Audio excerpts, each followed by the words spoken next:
Remue ménage. Remue ménage.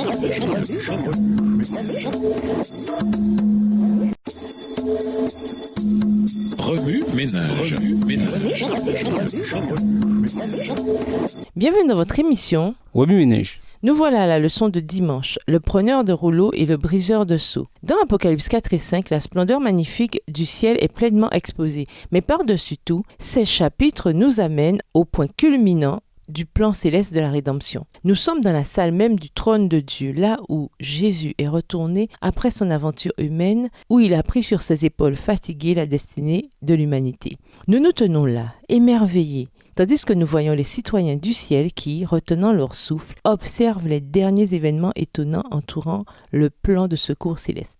Nous voyons des bêtes, une mer de verre, un arc-en-ciel à couper le souffle et de nombreux autres symboles étourdissants du caractère de Dieu, de la création et des activités salvatrices.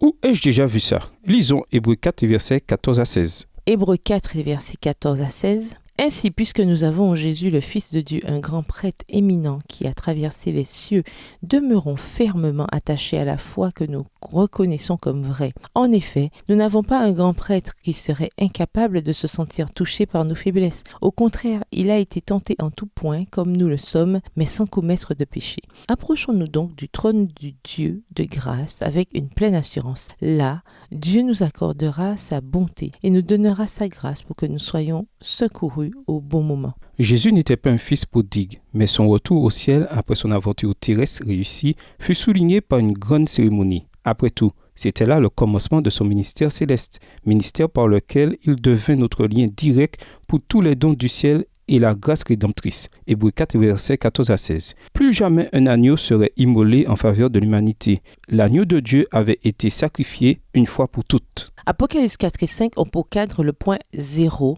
pour notre rédemption ultime, c'est-à-dire la salle même du trône de Dieu. Les scènes présentées foisonnent d'images du sanctuaire. Ces chapitres portent spécifiquement les marques de l'inauguration du temple de Salomon. 1 Roi 8, les versets 62 à 66. Une autre allusion évidente au système du sanctuaire terrestre se trouve dans Apocalypse 4, les versets 6 à 8. Les 4 êtres vivants mentionnés ici trouvent leur homologue dans 1 Roi 6, les versets 23 à 28. Et les 24 anciens, certains croient qu'ils représentent ceux qui sont ressuscités avec Jésus, voir Matthieu 27, les versets 52 et 53, Éphésiens 4, le verset 8. Mais il y a une autre possibilité. Il se trouve qu'il y avait 24 classes de prêtres au jour du sanctuaire terrestre. 1 Chronique 24, les versets 1 à 19.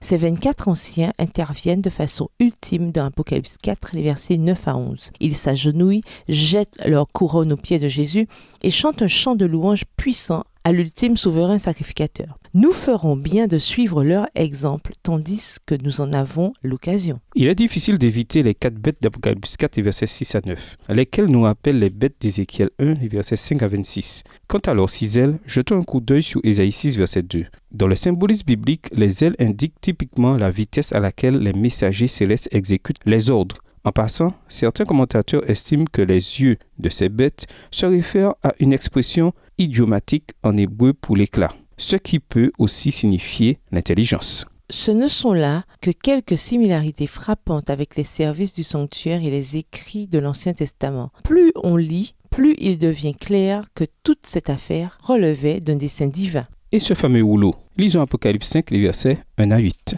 Apocalypse 5, les versets 1 à 8. Alors je vis dans la main droite de celui qui siégeait sur le trône un livre écrit à l'intérieur et à l'extérieur. Il était scellé de 7 sceaux. Je vis aussi un ange puissant qui proclamait d'une voix forte: Qui est digne d'ouvrir le livre et d'en rompre les sceaux? Mais personne, ni au ciel, ni sur la terre, ni sous la terre, n'était capable d'ouvrir le livre, ni de le lire. Je me mis à pleurer abondamment parce qu'on ne trouvait personne qui fût digne d'ouvrir le livre et de le lire. Alors l'un des vieillards me dit: Ne pleure pas, voici, il a remporté la victoire, le lion de la tribu de Juda, le rejeton de la racine de David, pour ouvrir le sceau et ses 7 sceaux. Alors je vis au milieu du trône et des 4 êtres vivants et au milieu des vieillards un agneau qui se tenait debout. Il semblait avoir été égorgé. Il avait 7 cornes et 7 yeux qui sont les 7 esprits de Dieu envoyés par toute la terre. L'agneau s'avança pour recevoir le livre de la main droite de celui qui siégeait sur le trône. Lorsqu'il eut pris le livre, les 4 êtres vivants et les 24 vieillards se prosternèrent devant l'agneau.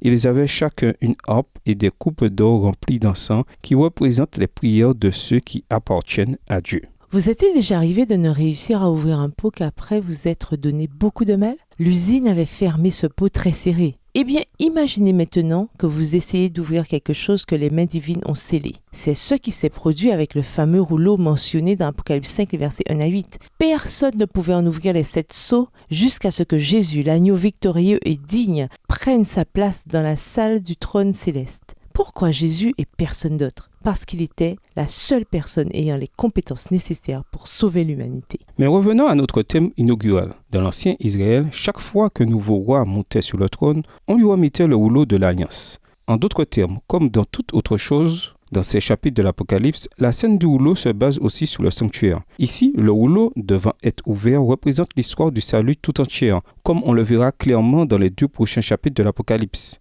C'est comme si l'ouverture de chaque sceau inaugurait une nouvelle étape où différentes scènes à couper le souffle sont décrites. Le drame associé à cette section de l'Apocalypse est difficile à exagérer. Jean, l'auteur du livre, est en pleurs, Apocalypse 4. Mais pourquoi pleure-t-il donc? Parce qu'il a passé toute sa vie d'adulte à servir son sauveur et à poursuivre sa mission. Si jamais il s'est demandé si le jeu en valait la chandelle, Jean sait maintenant que tout cela est vrai. De la croix sanglante à la mer de verre, il a tout vu et cela lui coupe le souffle. Peut-être aurez-vous la même réaction que lui. Oui, Ménage, pourquoi les chapitres 4 et 5 sont-ils essentiels pour comprendre l'Apocalypse? Que diriez-vous à quelqu'un qui croit que l'Ancien Testament n'est vraiment pas pertinent pour les chrétiens du Nouveau Testament? Nommez 2 façons, selon vous, hautement efficaces de proclamer le message parfois complexe de l'Apocalypse. Au revoir. Et à demain si Dieu veut. Remue ménage. Remue ménage.